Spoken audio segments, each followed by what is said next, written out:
In 1978, Pontiac decided to redo its Grand Prix, a car whose last generation had lasted from the 1973 through 1977 model years. So in 1978, it came time for a new Grand Prix, and you may ask, why in the world are we showing a picture of this car? That's not a 78 Pontiac Grand Prix. Well, no, but it was the inspiration for the original design of the 1978 Grand Prix. This car here is a 1932 Bugatti Type 50 Coupe. And when you see some of the original sketches and artwork related to the 78 Grand Prix, you'll understand why I've put this car up here to begin with. But let's describe a little bit more about the 78 Grand Prix's history and how it came into being. But before we get to the 1978 Grand Prix, let's talk about the 1973 to 77 model because it was an extremely successful Grand Prix. In fact, its most successful year was its last year, 1977, where it sold 288,000 vehicles. The Grand Prix was really humming by 1977, and so replacing it must have given Pontiac Division General Management a little bit of anxiety. It's always tough when you're replacing a successful car. Now, the 73 through 77 generation was a great looker. I think the 77 that you can see here is a particularly attractive Grand Prix.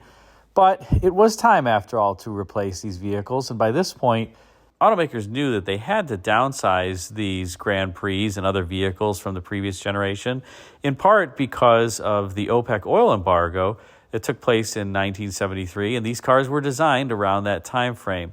This is also a little bit before corporate average fuel economy standards would be introduced to force automakers to have higher mileage vehicles, but certainly that 1973 OPEC oil embargo really affected a change in philosophy and forced automakers to start downsizing their vehicles. Thus, the 1978 Grand Prix began its life in the Advanced One studio around 1973, under the direction of Bill Porter. Now, Bill Porter led a very talented team in the Advanced One studio consisting of individuals such as Dave McIntosh, Ilya Rusinoff, John Manoogian, and Roger Hewitt. And, well, the vehicle needed some inspiration to begin with. And so some of the designers went into the library to find some classics that they could take inspiration from. And one of the vehicles that they decided to take inspiration from was that Bugatti Type 50 that I previously mentioned. Enter this clay model from the Advanced One studio. Now notice that similar to that Bugatti Type 50, the car has a rather fast windshield and this very vertical style C-pillar, this formal C-pillar. And that's really what the designers wanted to take from that Bugatti Type 50 was the upper, because it was relatively different from most of the vehicles that had been done to that point. Although the 76 to 79 Seville had that very vertical C-pillar, they did not have a fast windshield. They had a rather upright windshield on them. And you also notice the designers here have an interesting lower, this undulating belt line, up, down, going across the vehicle. And that would later get picked up in cars like the 1979 to 85 Riviera. So it didn't quite get picked up as exaggerated as you see here on the 78 Grand Prix when this went to the production studio. But the 78 Grand Prix did have some elements of this design that you see here. Now, in advance of preparing that clay model, designers would have sketched various proposals. And here's a sketch done by Dave McIntosh for a 1978 Grand Prix that was done in the Advanced One studio. And notice the color scheme. Looks pretty familiar, doesn't it? Back to that Bugatti Type 50. Although this car certainly looks different than the production 1978 model. Here you can tell designers are experimenting with hidden headlamps. The hood has a very similar form and bird beak as the 1973 through 1977 model. The slits there on either side of that bird beak are kind of similar to the 1977 Grand Prix. So this one perhaps wasn't reaching as far forward as the other proposals were. And of course, that biplane bumper that you see here wouldn't have made it through the 5-mile-an-hour impact standard, but an interesting proposal nonetheless. Here we have a sketch that was done by Roger Hewitt of a proposal for the 1978 Grand Prix. And notice you can see that undulating belt line very clearly in this sketch. The toothpick A-pillars, the formal C-pillar. Got a little bit of that Bugatti heritage to it, but this is obviously a rear view, and you get a sense for what the rear three-quarter would look like on the vehicle. More specifically, notice that this still has a little bit of that boat tail form. If you continued those creases out further to their eventual termination point, you'd effectively have a boat tail. It's just kind of chopped off. But some elements of this would make it through to production, and some were certainly similar to that clay that you just saw. And here's one of my favorite proposals from John Manoogian when he was working in this studio at the time. Now, notice that John's aesthetic, particularly during this time frame, I would say was more forward-looking than some of the other designs and sketches that really, admittedly, looked back to the past for inspiration. I think John's aesthetic was one that was more looking forward versus looking back. But, hey, this was the romantic time. After all, the Great Gatsby film was about to be made, and people were kind of, let's say, thinking back to the 1930s and maybe even a little bit before and romanticizing about that time frame. And that's a little bit of what the earlier sketch work was related to on the 78 Grand Prix, as well as that clay model. But here John is clearly trying to set a new design direction. And there's a couple things that would set a design direction on, I'll call them more modern GM vehicles, particularly GM vehicles of the 80s. Notice in particular that belt line that starting at the hood kind of skives downward and is super low, lower than the hood. And that was something that was characteristic of many, many 80s era GM cars, that the belt line was below the top end of the hood. And so maybe John was kind of foreshadowing a bit what the GM design aesthetic would be in the future.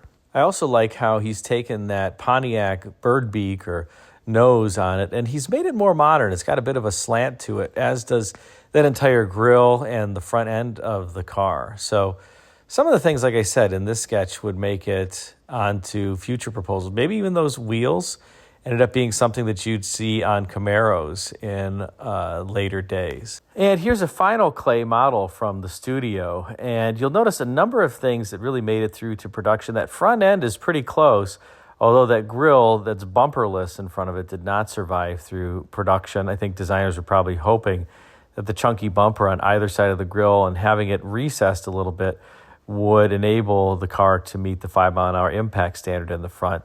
The final version of the car would have the bumper that went all the way across, but you'd kind of get this 6-lamp look up front, and you'd have that thin-bladed grille. Also notice that this proposal has a very steeply raked windshield, and the transition from the A-pillar to the roof is almost an arc. It's not a firm kink, and that would change in production as well when this car would go to the production studio. I also think that that undulating belt line would get toned down a little bit. The C-pillar would get revised. But to me, the main change from this vehicle to the final production version was part of the upper structure, in particular the windshield, which got more upright. And Bill Mitchell, the design vice president during this time frame, was really enamored with creases. And you think about cars like the 79 Eldorado and the 80 Seville and how tight the upper looks with that crease that runs around them. Grand Prix got a little of that. And so this look that the designers had put together kind of got thrown aside. I think it's a little bit of a shame because I really like what they've done here. If you're going to go romantic with the car and the styling, you might as well go all out romantic. And I think that's what they did here. And to that point, notice the final production version, 78 Grand Prix. Take a look at that windshield, how much more upright it is, and the transition from the A-pillar to the roof, how much more dramatic it is versus just a smooth flowing arc. And again, I think it's a bit of a shame because that arc up there, up top of the upper, kind of went along with the undulating belt line and just the romantic vision for the car. It lost a little bit in transition for me from the advanced studio to the production studio. And I wonder if some of the designers would think the same, at least those who worked on it in the advanced studio. Well, perhaps we'll interview somebody one day that had a direct hand in this car. In any case, let's take a look at the side profile here. And this is another unfortunate element about the production car versus that advanced proposal. This just looks awkward. The wheelbase looks too short. The overhang's too long. It doesn't have a great proportion. Almost symmetric overhangs front and rear. I guess the rear is a little bit longer. The other thing here, this particular version has the vinyl roof. And I don't care for how there's the bright work around the greenhouse. in front of the vinyl top, but with the half toupe, the beltline bright molding is gone, and it just looks weird. The previous variant, the clay model that you saw in the Advanced One Studio, I think looked a lot better, largely owing to the proportions, namely the wheelbase, as well as how that beltline was treated. This one also doesn't seem to have the nice up-down flow, or at least not quite as nice as what the advanced proposal had. And you can see a little bit of what I mean here. I do like the taillights. These are very similar to the Roger Hewitt style tail lamps. The trunk and the deck lid is shaped similar to that sketch by Roger Hewitt, but it is toned down. It's not quite as pronounced. And notice that belt line, it just doesn't look quite right from this angle. It looks like it's got too steep of a slope from this angle and then too hard of an edge where the quarter meets the bottom of the vinyl roof. It just doesn't have that beautiful kind of arcing up, down, undulating nature to it that went with the upper. So for me, the production car was not quite the vehicle that the Advanced Studio proposal was. Other side note I would just call out here is that the bumper has the reverse lights. I'm candidly surprised that this was something that passed the 5-mile-an-hour impact standard. I suppose it's because there's this large rub strip and then these somewhat chunky bumper guards underneath it that end up protecting the bumper and those reverse lights in the event of a rear impact. But surprising nonetheless. So at least you understand how I stand from an exterior standpoint on the production car versus the Advanced Studio proposal. Not a huge fan of the production car, and I think the sales figures would tend to agree with me. Unfortunately, after 1977, the Grand Prix sales of this particular generation, which would run from 1978 through to 1987, really just started to plummet after a few model years. Sales in 1978 were still north of 200,000, I think around 222,000, so they were down from the 1977 model. And they kind of went down every year thereafter to the point that you started getting into the 1980s and typical sales were under 100,000 per year. So the production car wasn't the success that the previous generation was, and really nor was the 1988 Grand Prix either when that came out, the so-called W-Car GM10 vehicle. Those GM10 cars, the Coupes came out first in 1988, the Grand Prix, the Regal, the Cutlass Supreme, and though I don't think they're bad-looking cars. In fact, I think they're pretty good-looking cars. They just never really sold in great volume either. So the Grand Prix name was really struggling until the 1997 Grand Prix would come out, the rebirth of the wide track. And kind of owing to this 1978 Grand Prix, this was the beginning of some of those struggles. As we transition to the interior of the 78 Grand Prix, there are a number of positive elements here. I like in particular how the driver's area has this cluster that's pulled forward toward the driver that helps with reach from the steering wheel for various controls, as well as just gives it a little bit more intimate feeling, and the passenger gets more space since the IP is pushed further toward the windshield. Now, the materials here aren't as good as they were, I would say, historically. All the wood grain is fake. It was generally in Pontiacs, except in the mid-1960s. You did get the optional 3-spoke wheel there that I think looks pretty sweet. And bucket seats in this particular car and the interior. Interestingly, the bucket seats are quite thin. The seat back and the seat bottom are relatively thin. I think GM was trying to get some more interior space out of this car despite its smaller length. And one of the things that you can do is just make the seats a bit smaller so the rear seat passengers have more room. And you can see a little bit more of what I mean here. Notice how thin the seat back design is relative to previous generations. These seats weren't uncomfortable, actually, so it wasn't a bad trade-off. You got a little bit more rear seat legroom, and the seats were a bit thinner, but the comfort was still there. I also like the armrest. To notice on the door panel, it's got like this diagonal cut above the door handle. I think that's a pretty neat look. And you have the pull strap to close it. Thankfully, the pull straps on these were pretty well anchored, and you could yank on them in order to close the door, which you needed to do in some cases because the doors would sag after a few years, and the pull straps stayed planted. Now, another unfortunate part about this downsized Grand Prix was the engines under hood, because gone were the great Pontiac 400 And prior to 1977, you still had the Pontiac 455. Now the top engine was this 301 cubic inch 4-barrel V8.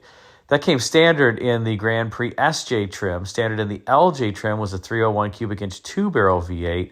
And the standard in the regular Grand Prix was Buick's 3.8-liter V6 engine that made about 105 horsepower. The top 301 4-barrel made about 150 horsepower. So these cars weren't going necessarily anywhere fast, and it's kind of an unfortunate element. Yes, the cars were downsized, but probably about a 10.5, 11 second 0 to 60 car, even with the absolute top 301 4-barrel engine. So engine power was way down, and that probably also didn't endear the car to its buyers, especially the ones who were trading in Grand Prix that had bigger engines. But at least they got better fuel economy, and that would prove something that was relatively necessary when the second OPEC embargo hit in the latter 1970s.